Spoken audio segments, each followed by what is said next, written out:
जय जगन्नाथ। जय जगन्नाथ। जय जगन्नाथ।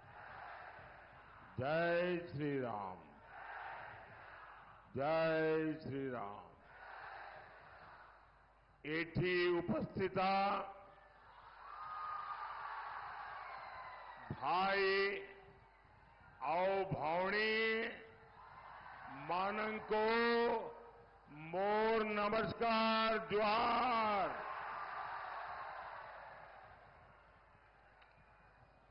यहां मैंने देखा एक बिटिया बहुत बढ़िया चित्र बना के लाई थी, साथ में राम मंदिर भी बनाया था।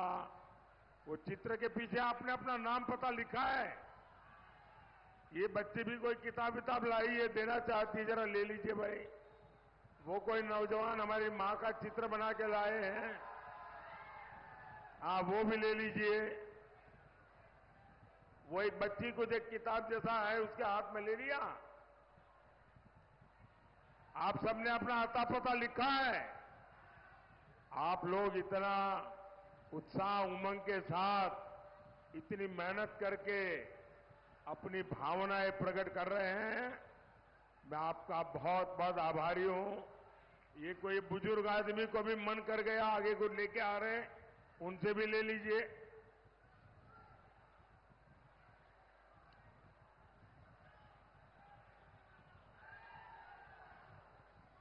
हमारा उड़ीसा कला का धाम है। हर परिवार में कला है और इतनी बढ़िया बढ़िया चीजें बना के लाते हैं सब। लेकिन इसके साथ आप अपना प्यार भी लेके आते हैं, आप अपनी शुभकामनाएं लेके आते हैं, और वही मेरी सबसे बड़ी ऊर्जा है, वही मेरी सबसे बड़ी ताकत है। साथियों, महिमा गोसाई और भीमा भोई की स्मृति को मैं आज इस धरती से नमन करता हूं।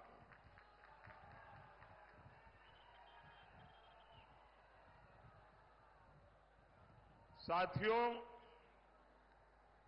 मैंने अपना जीवन का लंबा समय पार्टी के संगठन के कार्य के लिए खपाया है और मैं संगठन की बारीकियों को बहुत भली भांति जानता हूं। अगर मुझे गुजरात में कोई कहे कि बहुत बड़े लीडर आने वाले हैं, सुबह 10-11 बजे रैली करो, तो मैं हाथ जोड़ के कहता था कि नहीं जी, 10:30-11 बजे कौन आएगा, ये संभव नहीं है। आप 2 बजे के बाद का टाइम दे दो। बड़ा मुश्किल होता था। सुबह 10 बजे ये भीड़, ये जन सैलाब, पूछे पूरा स्टेडियम भरा पड़ा है। ये अद्भुत दृश्य है। और ये तो 10:30 बजे हैं। मैं जब सुबह 7 बजे पुरी में भगवान जगन्नाथ जी के चरणों में वंदन करने के लिए गया था, भगवान जगन्नाथ जी के आशीर्वाद लेने गया था, सुबह 7 बजे पुरी के रास्तों पर हजारों लोगों की भीड़। और मैं अभी सीधा पुरी से आ रहा हूं। थोड़ी देर पहले मुझे महाप्रभु जगन्नाथ जी के दर्शन और पूजा अर्चन करने का सौभाग्य मिला। और मैंने प्रभु जगन्नाथ जी, और जगन्नाथ जी ऐसे हैं, हर किसी की आशा पूरी करते हैं, तभी तो वो पूरी है। मैंने उड़ीसा और देश की सुख समृद्धि के लिए महाप्रभु जगन्नाथ जी से आशीर्वाद मांगा है। भाइयों और बहनों, आज देश में 5वें चरण का मतदान भी हो रहा है।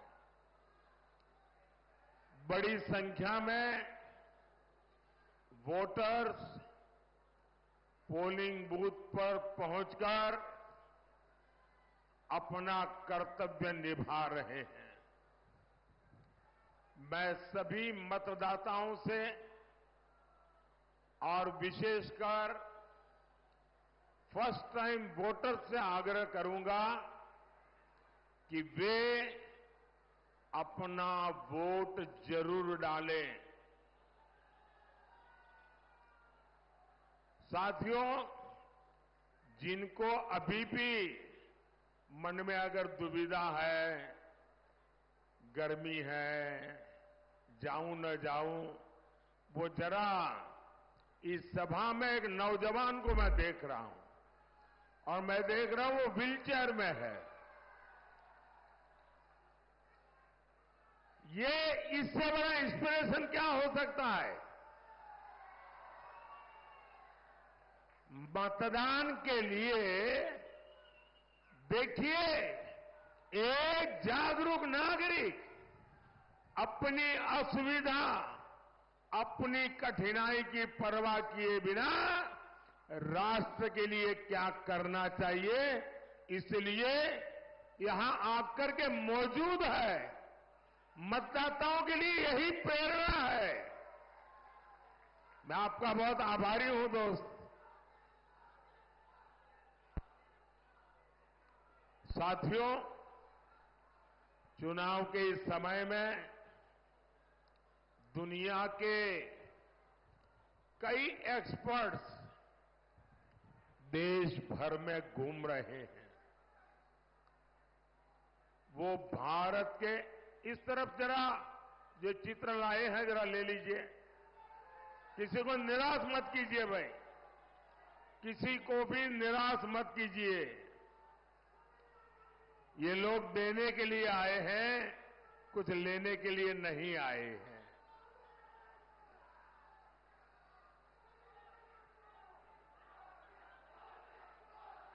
इधर एक बच्ची है, उसको जरा आगे आने दीजिए।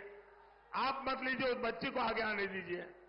बहुत प्यारी छोटी सी गुड़िया, देखिए वो चित्र लेकर के आई है। उस बच्ची को आगे आने दीजिए।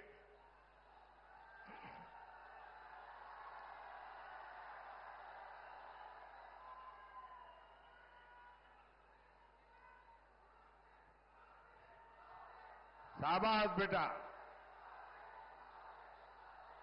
बेटा तुम्हारा चेहरा नहीं दिखाई देता है मुझे। अरे भाई, आप ऐसे छीन मत लो, वो बेटे का चेहरा मुझे देखना है। शाबाश, शाबाश बेटा। देखिए, ये 2047 में विकसित भारत होगा ना, तब ये शान से देश को चलाते होंगे।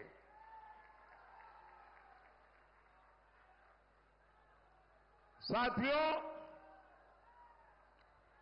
चुनाव के इस समय में दुनिया के कई एक्सपर्ट देश के कोने कोने में जा रहे हैं, वहां के हालात का जायजा ले रहे हैं, भारत के लोकतंत्र के उत्सव को एंजॉय कर रहे हैं। वो भारत के मतदाताओं की नब्ज टटोल रहे हैं। हर कोई हैरान है, हर कोई चकित है। ये जन समर्थन, जनता जनार्दन का ये आशीर्वाद हर कोई मोदी सरकार को तीसरी बार वापस लाना चाहता है। इसमें भी हमारी माताओं बहनों का, हमारे नौजवानों का उत्साह बहुत अधिक देख रहा हूं मैं। और ओडिशा में तो ये मैं सामने देख रहा हूं, यहां एक ही नारा गूंज रहा है।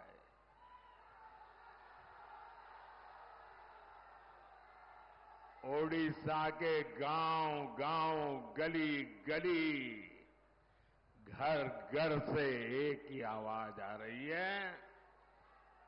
ओडिशा में पहली बार डबल इंजन सरकार। ओडिशा में पहली बार डबल इंजन सरकार। ओडिशा रे प्रथम थर है डबल इंजन सरकार। ओडिशा रे प्रथम थर है डबल इंजन सरकार। साथियों, आपने बीजेडी सरकार पर 25 साल भरोसा किया है।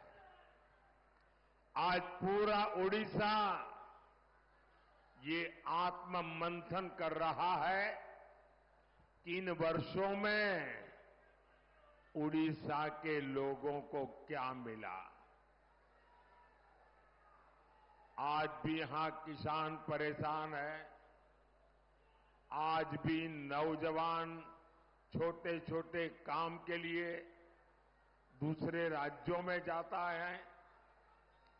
हद तो ये है कि आदिवासी क्षेत्र जहां जल, जंगल, जमीन है, खनिज संपदा है, वहां सबसे ज्यादा बेहाली है।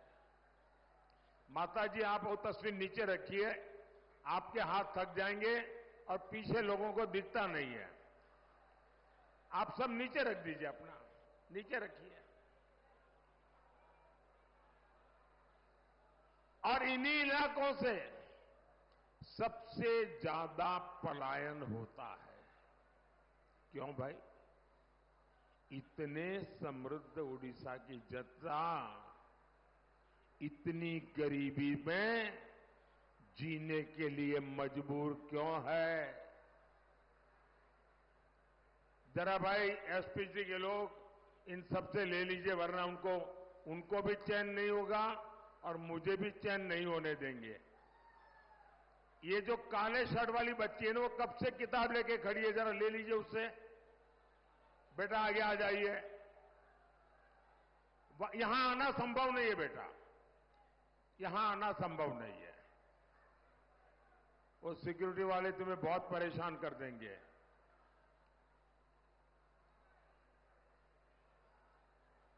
अब संतोष हो गया सबको? अब मैं अपनी बात करूं आगे। आप इतना प्यार बरसाते हैं कि मेरी बोलती बंद हो जाती है।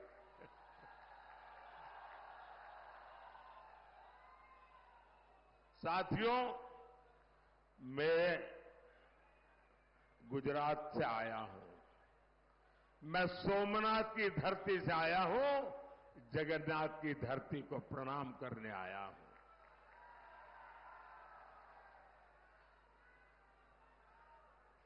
लेकिन मैं उड़ीसा में जो गरीबी देखता हूं, मेरे दिल में बहुत बड़ा दर्द होता है कि इतना समृद्ध प्रदेश, इतनी महान विरासत, ये मेरे उड़ीसा को किसने तबाह कर दिया, किसने बर्बाद कर दिया, किसने इसके नौजवानों के सपनों को कुचल डाला। एक एक बात मुझे बहुत दर्द करती है, बहुत पीड़ा करती है। और मैं जब देखता हूं इसकी वजह क्यों है, क्या वजह है? इसकी वजह है बीजेडी सरकार पूरी तरह भ्रष्टाचारियों के कब्जे से गिरी हुई है। मुट्ठी भर भ्रष्टाचारियों ने मुख्यमंत्री आवास को, मुख्यमंत्री कार्यालय को कब्जा करके बैठ गए हैं। बीजेडी के छोटे छोटे नेता भी करोड़ों के मालिक बन गए हैं। भाइयों और बहनों, उड़ीसा की बीजेडी सरकार ने यहां की खनिज संपदा का लाभ आपको नहीं लेने दिया। मोदी ने 2014 में जब से आपने सेवा करने का अवसर दिया, हमने नई खनन नीति बनाई। इसके तहत ओडिशा को ज्यादा रॉयल्टी मिलती है। मोदी ने डिस्ट्रिक्ट मिनरल फंड बनाया ताकि यहां से निकलने वाले हर खनिज का एक हिस्सा यहीं विकास में लगे, यहां रहने वाले लोगों को लाभ हो। आप अंदाजा लगा सकते हैं, हमने ओडिशा को डीएमएफ के तहत कितने रुपए दिए हैं?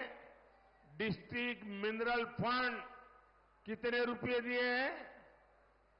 आप जानकर के हैरान हो जाओगे। डिस्ट्रिक्ट मिनरल फंड के तहत 26,000 करोड़ रुपए, साथियों 26,000 करोड़ रुपए, और ये पैसे ढेंकेनाल में बच्चों के स्कूल के लिए, गांवों की सड़कों के लिए खर्च होने थे। लेकिन इसमें भी बीजेडी के लोगों ने भ्रष्टाचार ही भ्रष्टाचार फैलाया। साथियों, बीजेडी के राज में न तो ओडिशा की संपदा सुरक्षित है और न ही ओडिशा की सांस्कृतिक धरोहर सुरक्षित है। ये तो पद्म सम्मान से पुरस्कृत अंतर्यामी मिश्रा जी की धरती है, जिन्होंने जगन्नाथ संस्कृति को लेकर इतना काम किया है।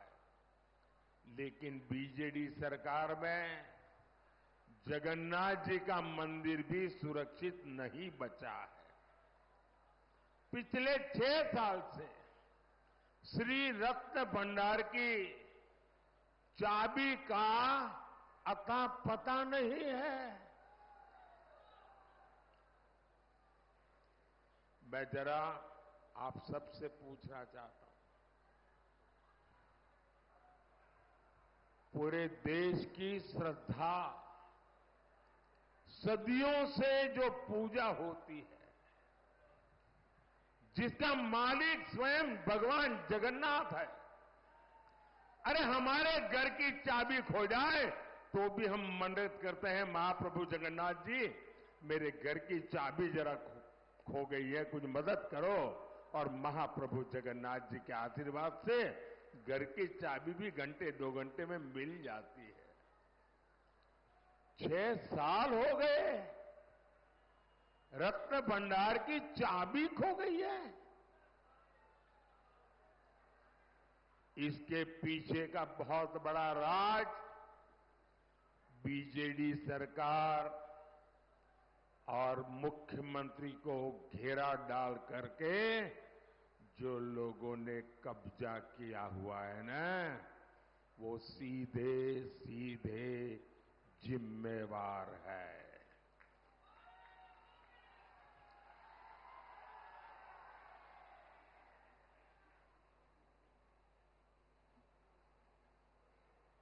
पूरा उड़ीसा जानना चाहता है कि जो जांच हुई थी उसकी रिपोर्ट में ऐसा क्या है कि बीजेडी ने वो रिपोर्ट ही दबा दी।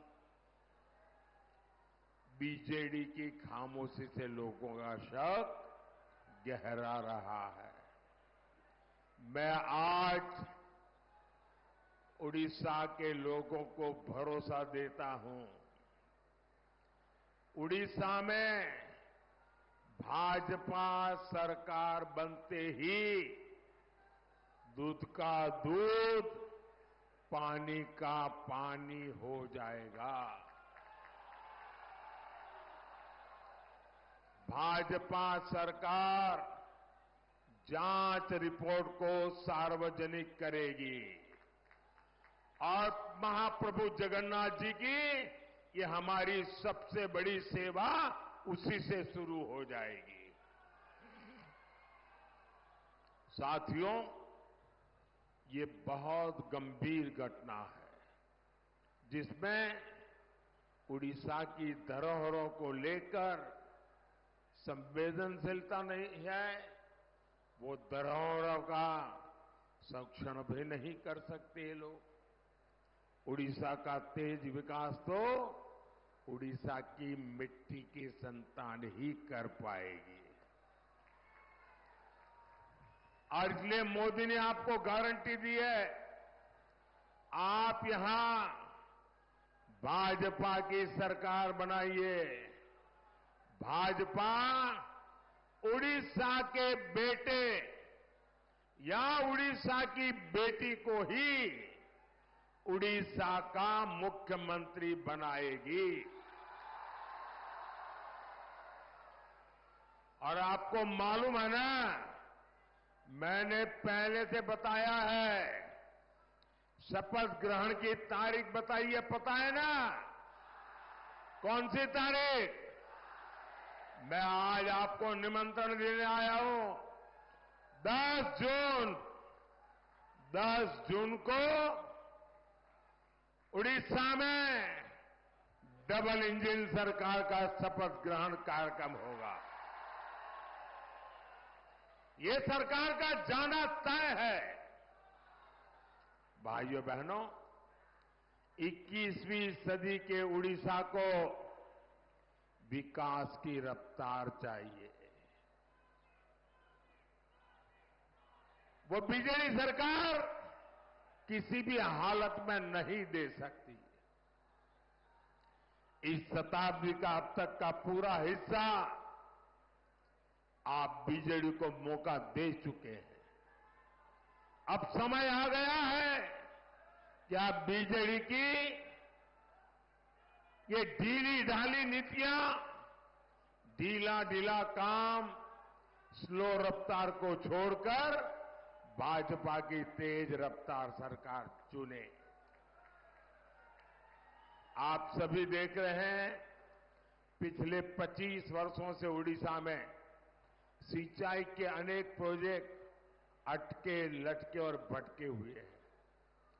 रंगाली सिंचाई परियोजना 80 के दशक से बन रही है, आज तक नहरें नहीं बन पाई। एक और प्रोजेक्ट स्वर्ण रेखा सिंचाई परियोजना, इस पर 1970 से प्लानिंग चल रही थी। आपने मोदी को अवसर दिया तो इसको हम पीएम कृषि सिंचाई योजना के दायरे में लाए। उड़ीसा में ऐसे 8 बड़े सिंचाई प्रोजेक्ट थे जो कई दशकों से लटके हुए थे। इनमें से 5 को तेज रफ्तार मोदी सरकार पूरा कर चुकी है, लेकिन बीजेडी सरकार के ज्यादातर प्रोजेक्ट आज भी अधूरे ही है। साथियों, ओडिशा के धान किसानों के साथ भी यहां बरसों से विश्वासघात हुआ है। यहां किसान साल में एक फसल मुश्किल से ले पाता है। वो मेहनत करता है, धान उगाता है, लेकिन 2200 रुपये का घोषित एमएसपी तक उसे नहीं मिल पाता।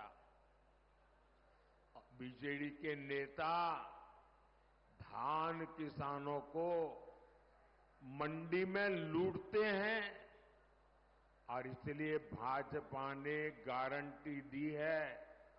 आप मेरा एक काम करेंगे, जरा हाथ ऊपर बढ़कर के बताइए, मेरा एक काम करेंगे? करेंगे? जरा जोर से बताइए, करेंगे? पीछे स्टेडियम वाले बताइए, करेंगे? आप हर किसान को मेरी तरफ से मिलिए और किसान को मेरी एक बात जरूर बताइए। उनको कहिए कि आज तक जो आपकी लूट हुई है, मोदी ने गारंटी दी है कि यहां बीजेपी की सरकार बनेगी तो छत्तीसगढ़ की तरह उड़ीसा में भी धान का एमएसपी 2200 रुपया नहीं, 3100 रुपये क्विंटल होगा। ये 3100 रुपया वाली बात हर किसान को पहुंचाएंगे। ये मोदी की गारंटी पहुंचा देंगे। इतना ही नहीं, 48 घंटे में यानी 2 दिन के भीतर भीतर धान का पैसा उसके बैंक के खाते में जमा हो जाएगा। दूसरा, उन किसानों को बता दीजिए, अभी तोलने के बहाने जो कटनी होती है, जो छटनी होती है, जो किसानों को लूटती है, उससे किसानों को मुक्ति दिलाने के लिए मंडियों में इलेक्ट्रिक मशीन भी लगाई जाएगी। साथियों, बीजेडी सरकार का पहली बार इस तरह कच्चा चिट्ठा पूरे देश के सामने आ रहा है। आदिवासी हितों को लेकर भी यहां की सरकार पूरी तरह बेपरवाह है। आप भी जानते हैं, मोदी सरकार ने आदिवासी परिवारों के लिए वनधन योजना बनाई। इनके माध्यम से वन उत्पादों की खरीद एमएसपी पर होती है। देश भर में 3,500 से अधिक वनधन केंद्र है। यहां उड़ीसा में भी 250 वनधन केंद्र खुले हैं। इनमें 80 से ज्यादा वन उत्पादों की खरीद एमएसपी पर होती है। लेकिन बीजेडी सरकार क्या करती है? वो वन उपज पर आपको सही एमएसपी तक नहीं देती। 25 साल हो गए नवीन बाबू की सरकार आदिवासियों के लिए यहां पेशा कानून तक लागू नहीं कर पाई। इससे आदिवासी परिवारों के भूमि अधिकार से जुड़ी अनेक समस्या ज्यों की त्यों है। भाइयों और बहनों, उड़ीसा में बीजेडी सरकार की वजह से हमारी माताओं बहनों का घर चलाना बहुत मुश्किल हो गया है। अब देखिए, मोदी दिल्ली से आपको मुफ्त चावल देने के लिए पैसा भेजता है, लेकिन बीजेडी के लोग यहां उसमें अपनी फोटो लगाते हैं और आपके हिस्से का चावल बाहर बेच देते हैं। इसलिए उड़ीसा की महिलाओं के लिए भाजपा ने एक बहुत बड़ी योजना बनाई है। भाजपा की सुभद्रा योजना उड़ीसा की हर बहन को बहुत मदद करने वाली है। मोदी आपके घर का बिजली बिल जीरो करने के लिए कोई काम कर रहा है। पीएम सूर्यघर मुफ्त बिजली योजना का तेजी से विस्तार हो रहा है। आप अपने घर पर सोलर पैनल लगाएं, इसके लिए मोदी सरकार आपको 75,000 रुपये से ज्यादा दे रही है। इससे बनी 300 यूनिट तक बिजली आप मुफ्त इस्तेमाल करेंगे और बाकी बिजली बेचकर आपकी कमाई भी होगी। साथियों, ओडिशा में डबल इंजन की सरकार के लिए भाजपा के उम्मीदवारों को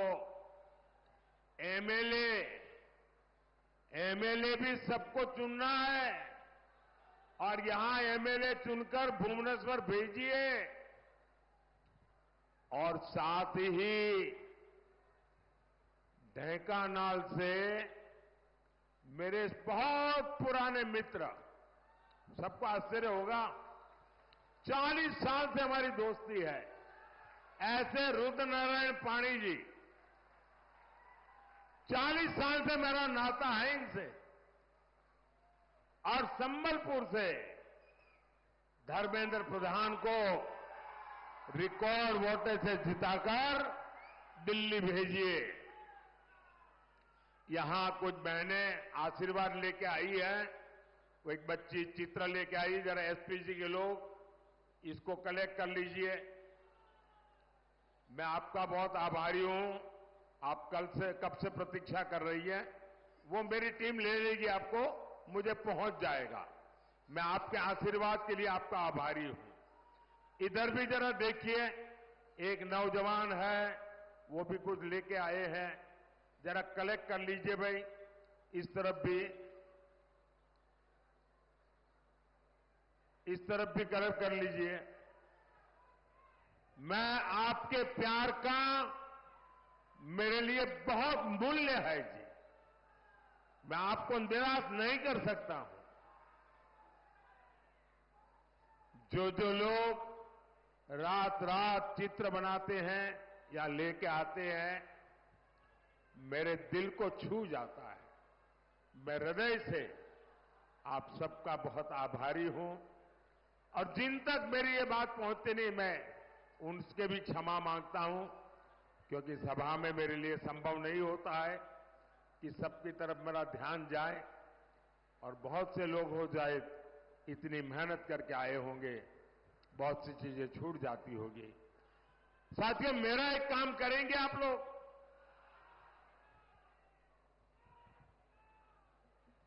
क्यों ढीले पड़ गए? मेरा एक काम करेंगे, जरा हाथ ऊपर करके बताइए, मेरा एक काम करेंगे, मेरा एक काम करेंगे। आप घर घर जाइएगा और कहिएगा कि अपने मोदी जी आए थे और मोदी जी ने परिवार के सबको नमस्कार कहा है, जोहार कहा है। मेरा नमस्कार पहुंचा देंगे, मेरा जोहार पहुंचा देंगे। बोलिए भारत माता की, भारत माता की, भारत माता की। बहुत बहुत धन्यवाद।